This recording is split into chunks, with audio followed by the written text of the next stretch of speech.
Welcome to Think or Be Eaten, and today our guest is William Ramsey, and this is pretty intriguing stuff. He's written a book, I'll tell you right out now, that the title is Prophet of Evil, your friend Aleister Crowley, 9/11 and the New World Order, and that's about all the basic food groups you could get to in the conspiracy world. So this ought to be pretty interesting stuff. I told William that I wasn't quite sure whether or not, as I read more and more about Crowley, whether or not that might be, more myth than it was really substance. He's done enough research, and what he has to share, I think, will be pretty surprising. So, William, thanks a lot for coming aboard. How you doing? Great. Thank you for having me. All right. Before we go any further, real quick, though, is there any place people can go to check out the book? I mean, now we have Amazon and some other sites where you can hit a page or two. Is that possible for your book? Yeah, you can see my book. I have a website. It's www.occult911.com, and you can also see it on Kindle. My book is for sale on Kindle. As far as a biographical sketch, I can put one up on my website. I probably should. Just a couple page blurb. So I'll try to get that up today or tomorrow. All right. Now, we had talked before, and as I just kind of alluded to briefly as we started this recording, I've gone back and forth about what Crowley really was in substance, and whatever the substance was, be it great or not, it's evil. There's no two ways about it, and I guess he prided himself in that.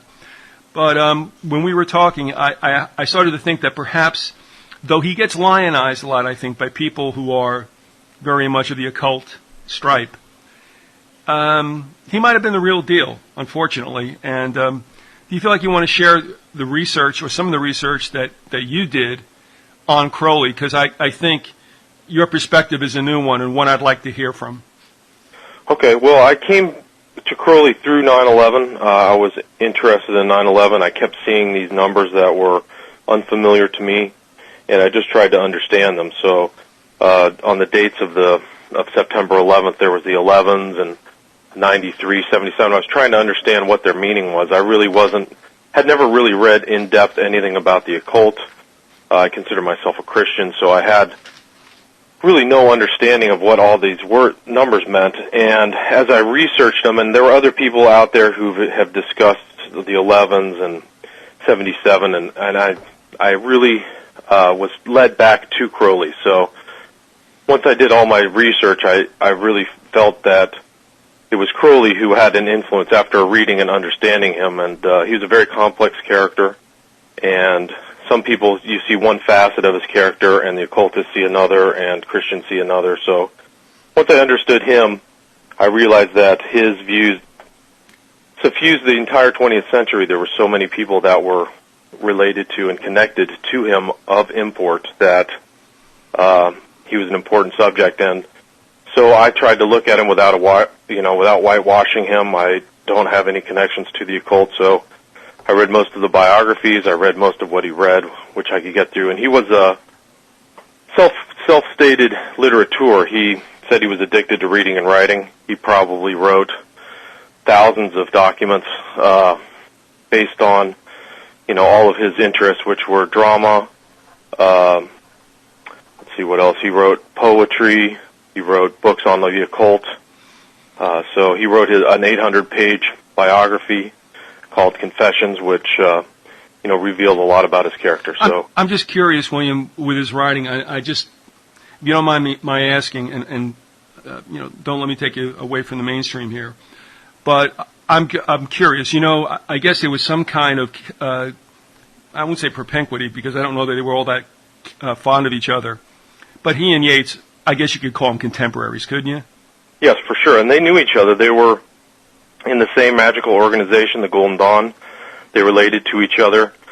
Yeats commented on Crowley that the Golden Dawn is not a reformatory, so he had very close contact, and they actually butted heads over the direction of where that organization was headed. Okay, I have to laugh, too, because I think James Joyce hated both of them. Because I remember Yeats was trying to advance, what was it, the Celtic Twilight? Yeah, so he was a Celtic revivalist. That was a movement in the late 19th century and early 20th century. But Joyce told me, that's the Celtic toilet. Yeah. But anyway, Yeats claimed that he was an automatic writer. Did Crowley ever, and I'm just curious here, because he was as prolific as you've said he is, did he ever mention that he wrote in a trance? Yes, many times. Okay. He said that he was a scribe for other entities, so spirits, and he wrote a lot like that. He was also the type of writer who only went through things once, which was why he had so much literature left when he died in 1947 at 72. Do you believe that he could do that? Well, I think that there's so many instances in the past where people have either been into a trance or gone into some elevated state where, they have automatic writing or scrying or something of that nature. And it's not just Crowley. It's Yeats claimed to have that experience. Jung claimed to have that experience. There's a lot of lists of people who, of note who have had these experiences. And for me, I think that in my cosmology, Christian cosmology, I think that if somebody's trying to contact other spirits, they can. So, yeah, I tend to believe. I don't, I wasn't there. I didn't see everything, but that's what he claimed, and I think that's probably what happened. Well, the reason I bring that up too, because the underpinning of this entire interview, with what you're going to bring forward, I guess even people who are understanding of conspiracy would say that, oh no, this is a little too much for me. And the reason I say that, and I think you know where I'm coming from, and that is, I believe we're in agreement that what we're seeing right now and what this is leading to is spoken about in Scripture. I believe that we're headed for the trib, and we're dealing with a supernatural entity and the minions of such that are very powerful and, like we said, invested. And that's why when I ask you about whether you believe that Crowley really could, or was the subject of that or the object of that, I believe he is, and I believe that's what we're dealing with. And not that we should be afraid of it, but we have to understand that, again, this is not about flesh and blood, but principalities of darkness. And I think he's probably one of the foremost characters to which we can ascribe that kind of reputation.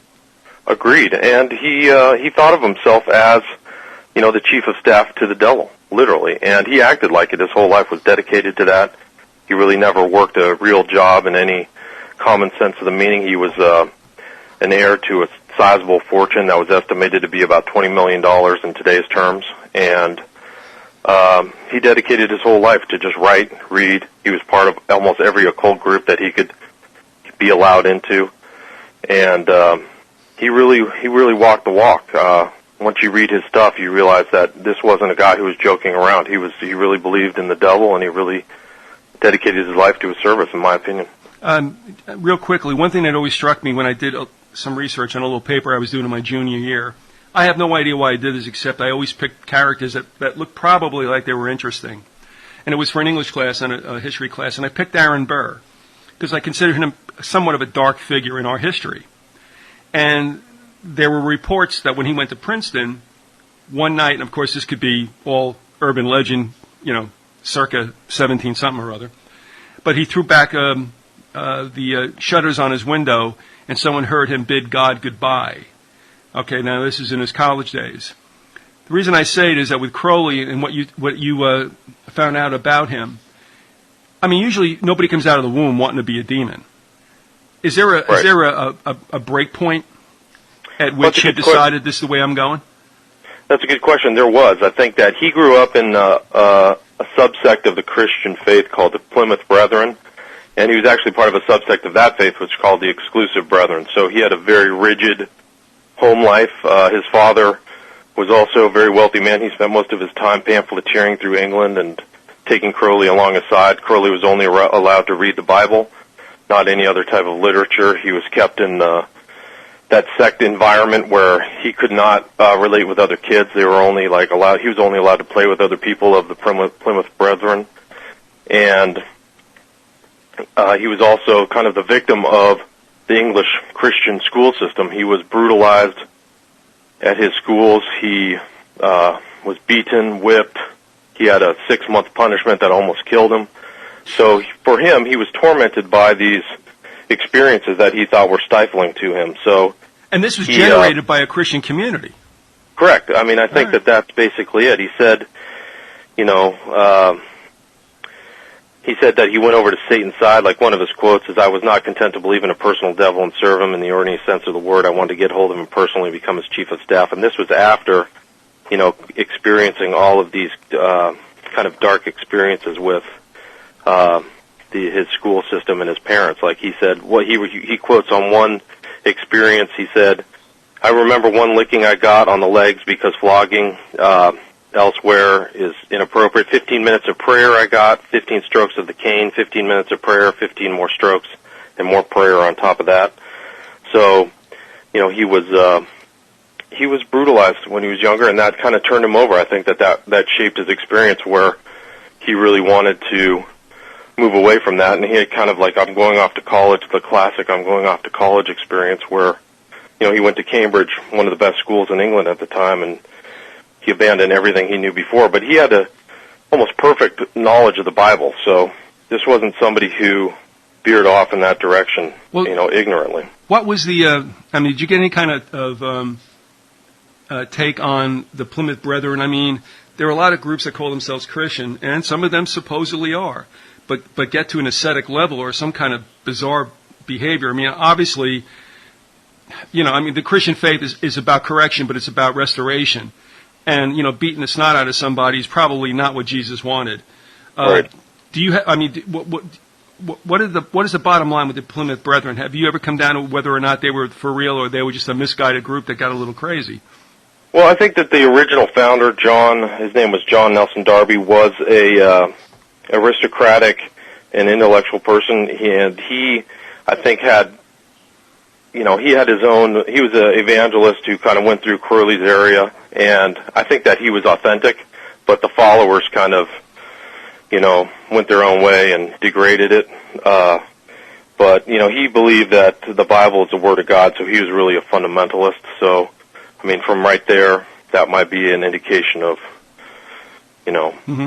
the severity of that practice. So Crowley has, and I'll say this, I've talked to a number of people throughout my life who probably have left the flock if they were ever in it. And I'm not going to make any judgment about that, but time and time again, and I'm not going to mention the sects from which they came, but it's pretty much all in the same ballpark. And it was almost so zealot-like and almost, like dervish-like, that they just said, "I'm out of here." And I mean, they never came back to any other kind of modified form of worship. They were gone forever. And that sounds like what happened with Crowley. I'm not trying to find an excuse for him, because honestly, we all have the Holy Spirit, and if you're convicted by that, it'll work its way out. So, I mean, it's upon Crowley if he decided he never wanted to come back again. But can we lay it all on that incident, that he was going that way, or is this something that just made him now start to become rebellious and exploratory, and then the rest is history? Well, the thing is that he could have seen the injustices of what was happening to him through those various sects and through the institutions, and said, "I still believe in God and Christ. I'm going to follow him, but somewhere different." Mm-hmm. So I think that he made a conscious choice to, fight against what he saw as something oppressive. When I'm he curious, saw falsities. He saw a lot of falsities in Christianity. Sure. He just, decided that he was going to make war. Literally, in a lot of his writings and his works, he was making a form of warfare against it. And and it's strange too, because it's not Christ's fault or it's not the Lord's fault. It's people. Right. And yet, who gets the mud thrown on them?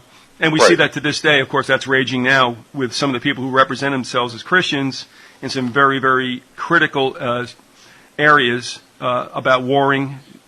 Just what they call it, a righteous war. And we spoke about this too. And it's like, hey, guys, should we get right back to Scripture and what it says instead of following people who, like you mentioned with the Plymouth Brethren, whoever might have come in after the founder, might have taken it down a side street it wasn't supposed to go, but that's the way it went.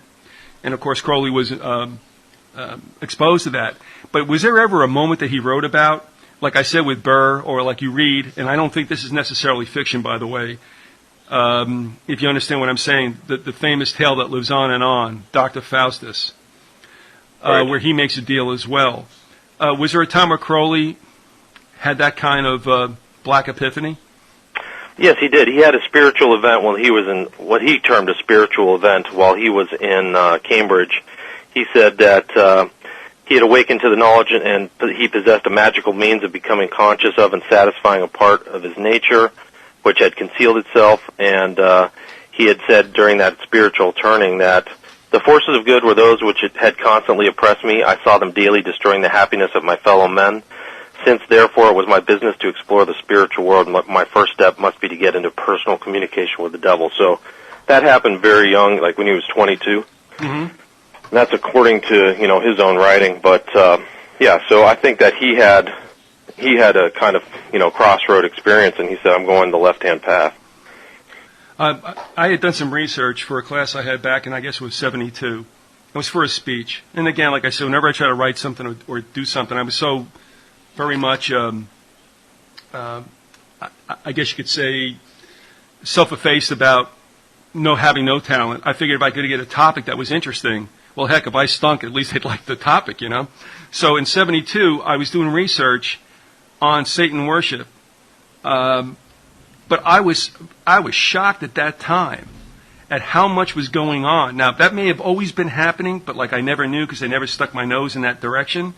Uh-huh. But I realized there was some major events. In fact, there was like a teenage suicide pact in Violin, New Jersey, which kind of hit close to home at that time. And the stories around it. And I'm starting to wonder, because that was at a time too, like when Black Sabbath came out and Coven came out, and we all played around with it like it was funny. But there was something I think in a lot of us that said, we shouldn't be messing with this stuff. But apparently at that time a lot of people did. And I don't know if that was one of those times when it was more in vogue. But where I'm going with this is, in Crowley's life, and because of some of the things that were floating around, some kind of what you would call perhaps, William, like chic religion or whatever. Right. Was there a high time? I mean, and I don't.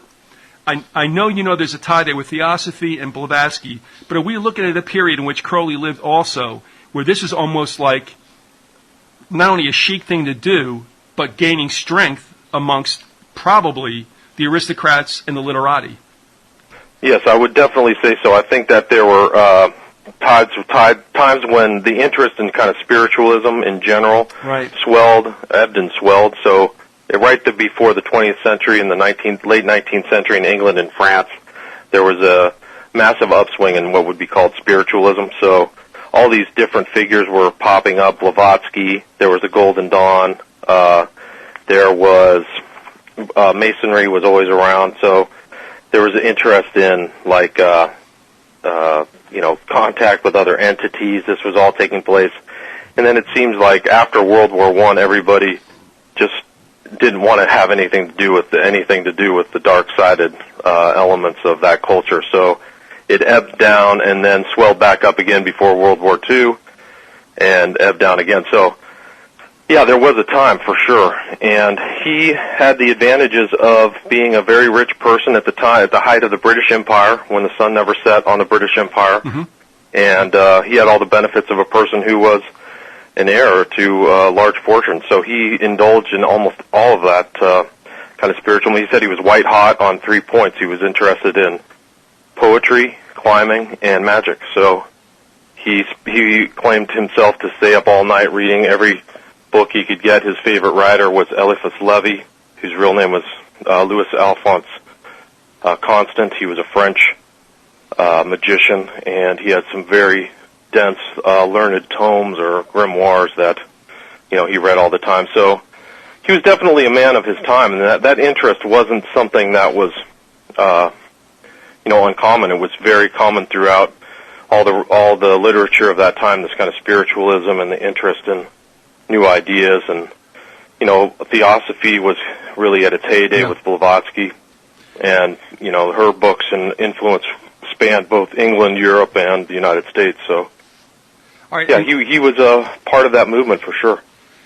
And you can place Crowley in university at Cambridge. What were we looking at there? Is that about the turn of the century, or? Yeah, he went to Cambridge in about 1895 to 98, I think it was.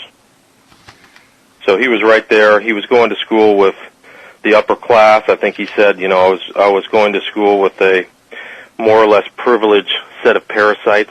More or less, he said, mostly surrounded by a more or less happy, healthy, prosperous set of parasites.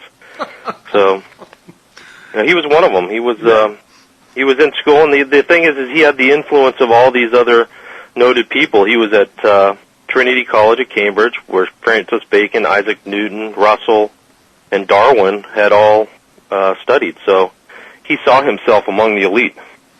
Are you're saying Russell is in Bertrand? Yeah, Bertrand Russell, Okay. sorry. And, he's influenced by Byron, Shelley, these poets. He thought of himself as a poet, although he wasn't a very good one. But he saw himself as influenced by them. Sir Richard Burton, who was the famous adventurer. The thing is, you talk about Shelley, Byron, and you think about that crew. That was, again, another like literati enclave, like would come later, like the one to which Virginia Woolf belonged, libertines and all that. But I mean, it would have been okay, I guess, if Crowley had stuck to to writing fiction. He might have been good at it. But he was not interested, was he, necessarily in being an author? Well, I think he was. I think he tried to become part of that circle. I just think that he never got the literary acclaim he desired. He was definitely interested in fame, and he had written in the vein of the decadence and the Sir Edgar Allan Poe. He tried writing books on those kind of dark subjects and poetry in the style of Baudelaire, but it didn't seem to catch.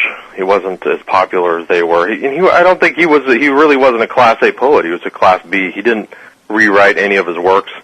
He seemed to be more interested in quantitative writing instead of qualitative. So, well, that's interesting too, because you could take a look at that again with Yeats. But if you want to pump it up a little bit to somebody who I won't say said necessarily he wrote under a trance or automatic writing, but just like burst out with stuff and never edited, was Kerouac. In the post-World War II culture here, because their belief was the first take is the best take, and anything else after that just kind of sullies the work.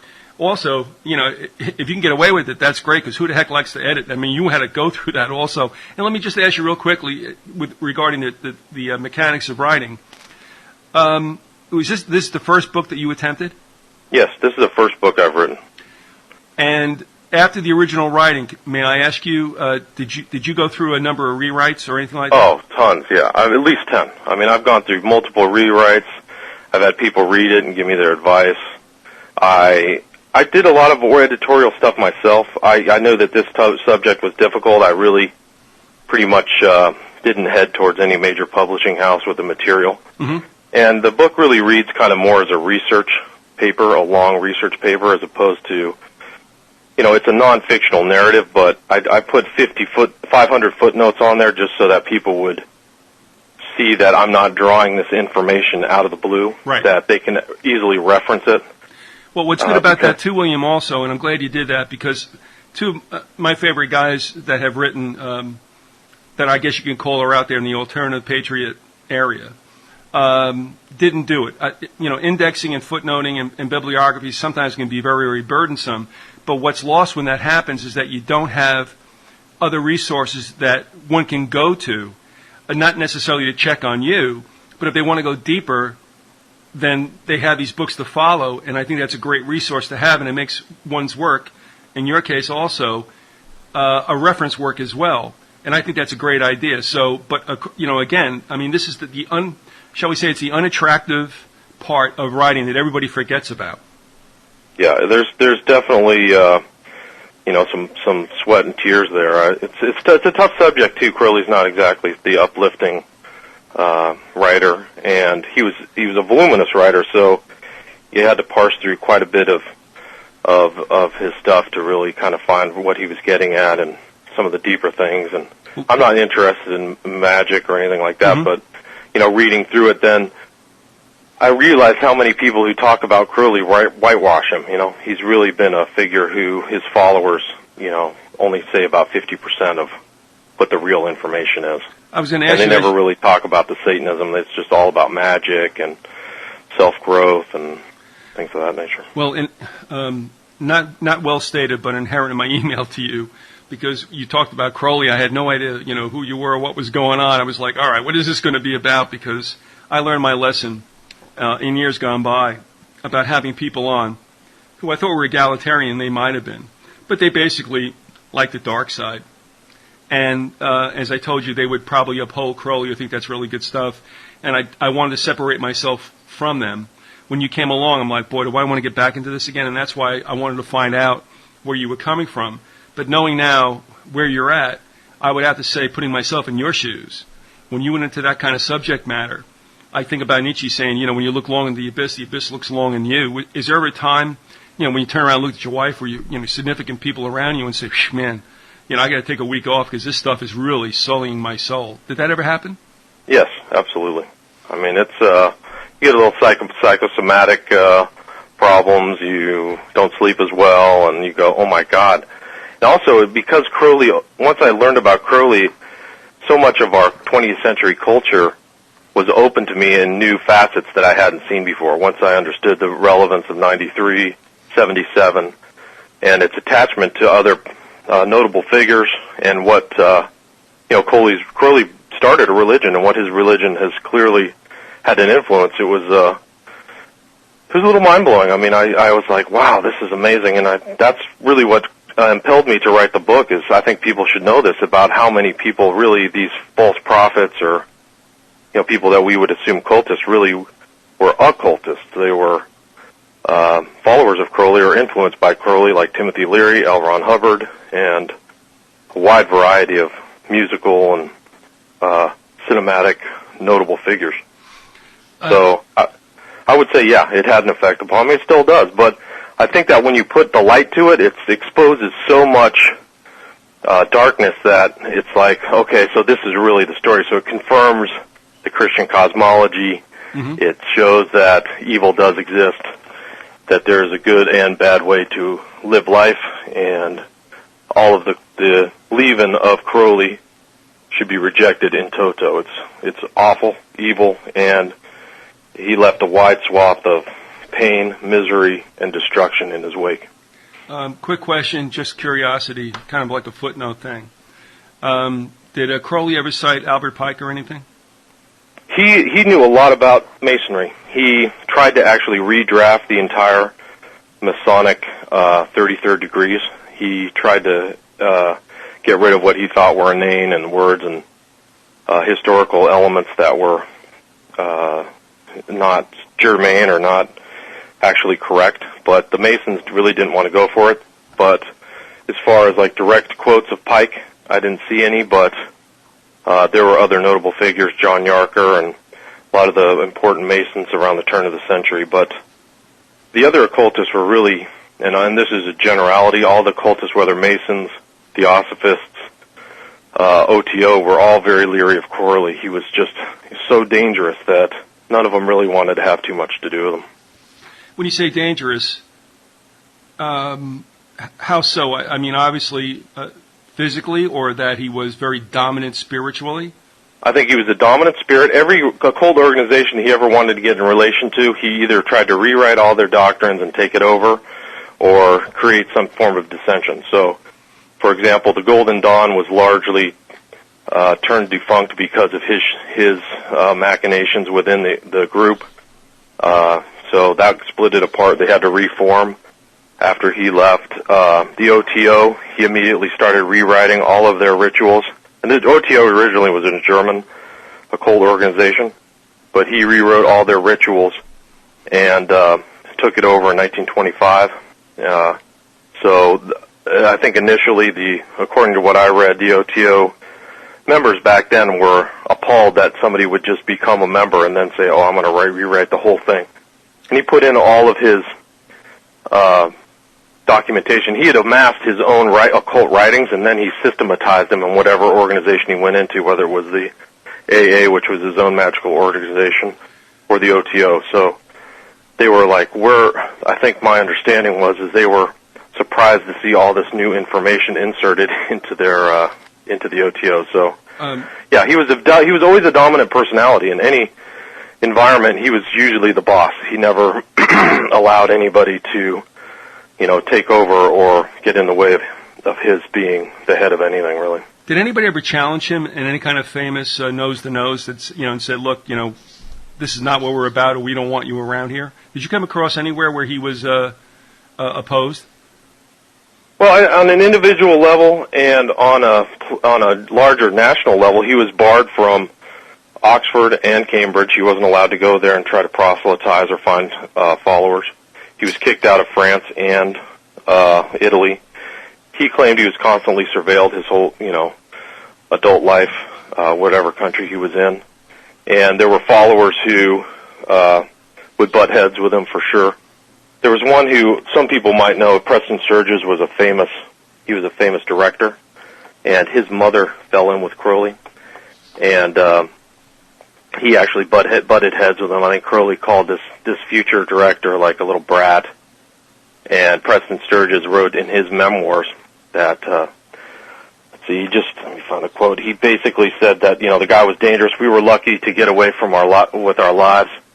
He said, Sturges said of Crowley, the practitioner and staunch defender of every form of vice historically known to man, generally accepted as one of the most depraved, vicious, and revolting humbugs who ever escaped from a nightmare or a lunatic asylum, universally despised and enthusiastically expelled from every country he ever tried to live in.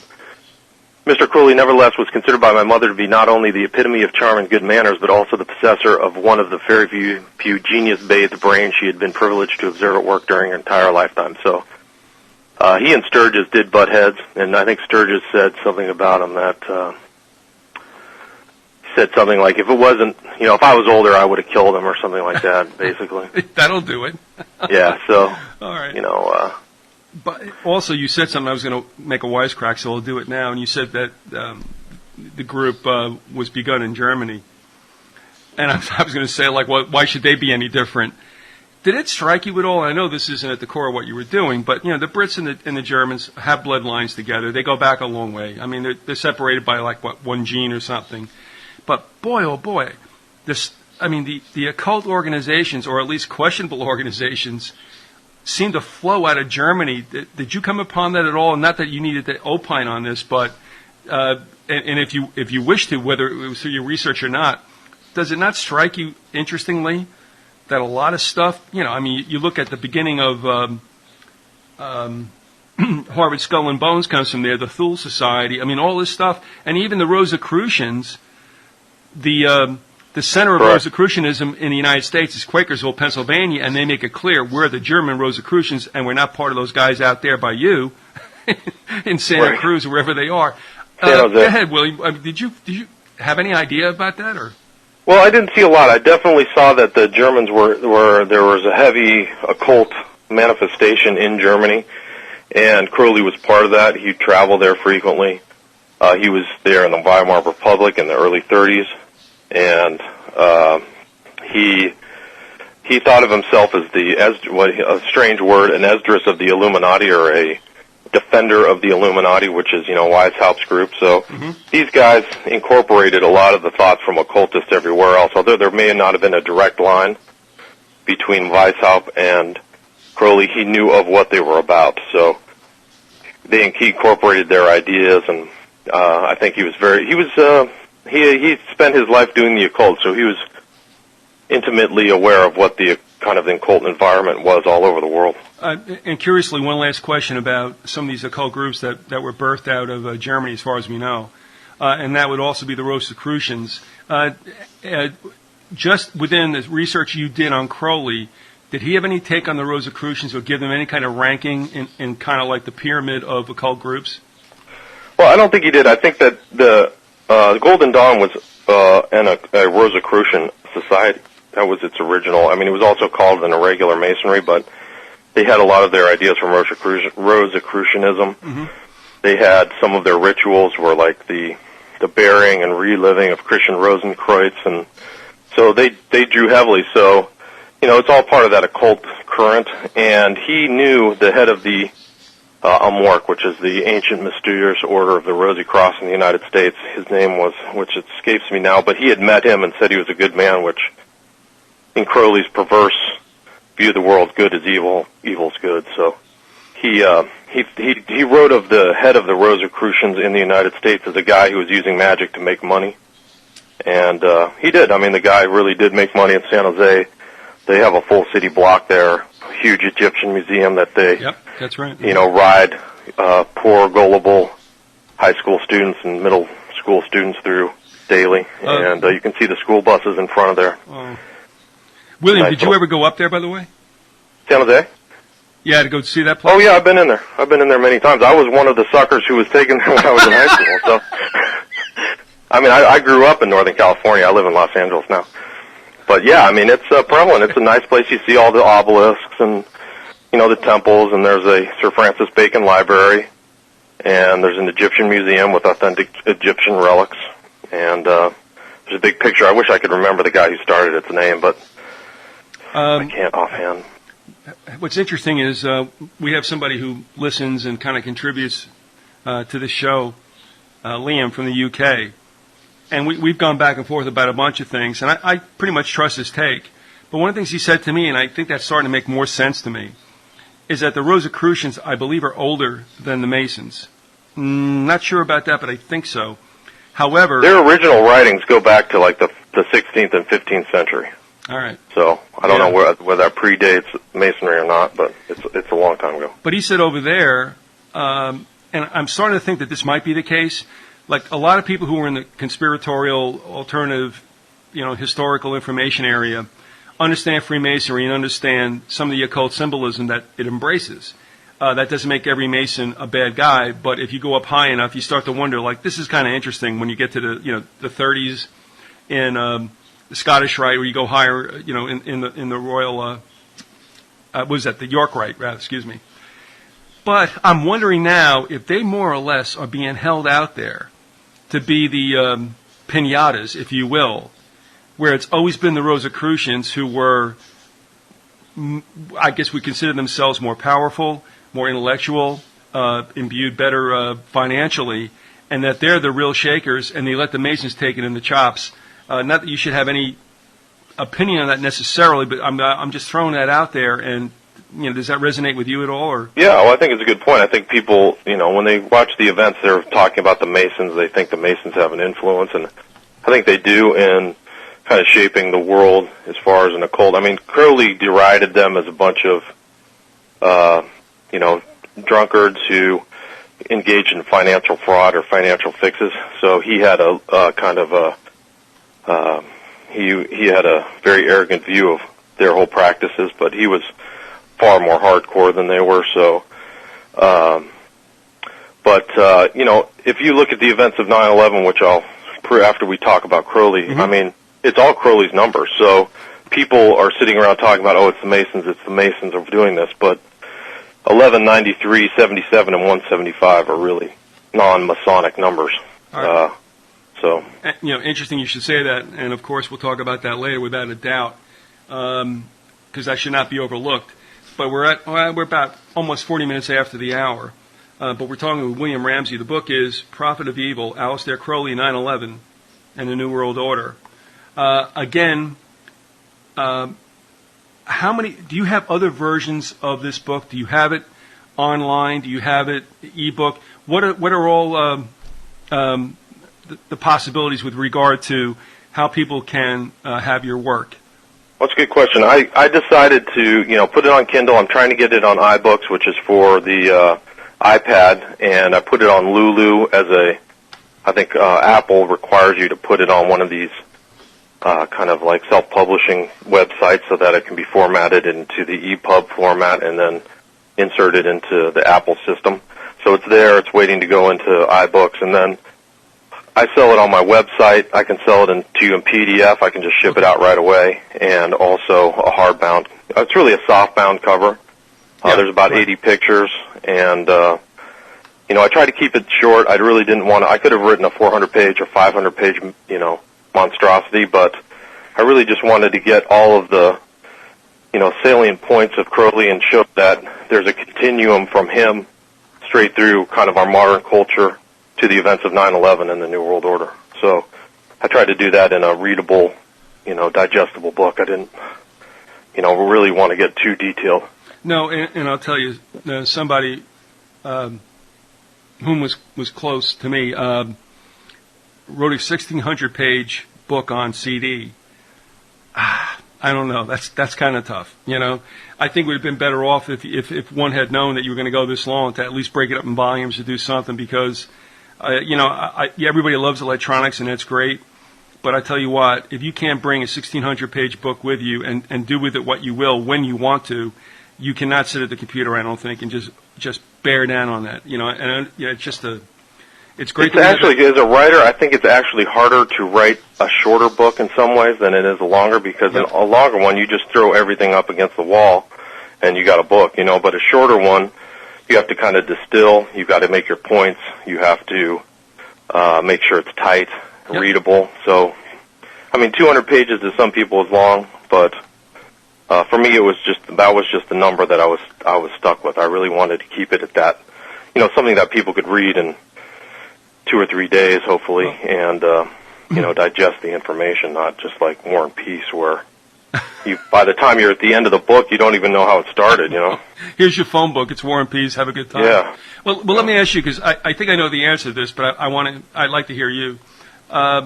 Probably one of the greatest wonderments of writing something as you have is the research, because, boy, I tell you, it is an onion, and you can go everywhere. Did you find that even though your curiosity, intellectually and otherwise, wanted to bring you down in other volumes, did you find yourself saying, whoa, I got to stop here. I got to pull it back? Yeah, that's a great question. Yeah, absolutely. I had my first iteration of the book was just Crowley and then his followers, and I just went through the political issues with politicians, and I just said, you know what, I'm just going to focus on Crowley. This is information people are not familiar with, generally. They've generally either been lied to, deceived, or they haven't been, truths about Crowley have been omitted that I think are salient. So I actually have a second book I'm kind of working on, which is called Children of the Beast, which are the people who've been influenced by Crowley. And, like I said, Leary Hubbard, other important people who are seen as gurus or, cultural leaders who are really Crowley's little minions. And, so, yeah, I could have kept it longer, but I just really wanted to tighten it up and keep it readable. No, and, I understand it as well. Research really is a fantastic thing, and I think that more than anything else has made me realize that, without a doubt, truthful history, let's just say that, is far better than fiction. It's so interesting. Crowley was very interesting, even though he was extremely evil. He touched so many people's lives. He was a contemporary of all kinds of artists, writers, Somerset Maugham, H.L. Mencken, Aldous Huxley. He actually drew a portrait of Aldous Huxley, or painted a portrait. And, some other people who were kind of lost to history. One guy's by the name of William Seabrook, who was kind of like, he was an adventure writer of his age, very, very popular back then, but kind of not around anymore. And, the guy who wrote Tropic of Cancer, Anais Nin, who was semi-scandalous, autobiographer.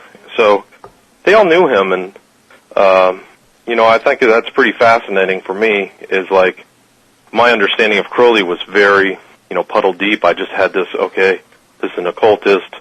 This is a guy. I just thought maybe he lived out in the the forest, and I had no idea what he was really up to. We're going to come up to about 45 minutes, and if it's okay with you, we'll take a break and come back, because I think we're going to probably go another 45. Is that okay, William? Sounds great. All right, before we do that, though, I just want to ask you kind of as a parting question on which we can leave this first half. Interesting about what you had said, because are you aware, by the way, that the world's largest book by Ayn Rand, Atlas Shrugged, they're going to try to do a movie on this? No, I'm not familiar with that. I can only imagine. Have you? Yeah. I don't even know where they're going to start or finish. When we were talking about where do you go with this, but apparently that's going to happen, and I don't know necessarily if that's generated by the times in which we live, or somebody wanted to tackle it because everyone who ever thought about doing it since the publication of that book failed. And she's another libertine too that was in a certain coterie, if you will. Sure. But, I looked at that book and I just asked myself why. Yeah, I don't know. It attracts a certain, class of people. So I guess she was an interesting figure, no question. Well, she attracted me, but I don't know what class I fit in. But I'll tell you, it's Ian, I think I'll just part here. That was enough. Folks, We're talking with William Ramsey, And we're going to just take a break right now. For you, that doesn't mean much. We're going to break this audio up into 2 sections. So you have a part 1 and 2, probably of the same length, about 45 minutes. And see us on the second side.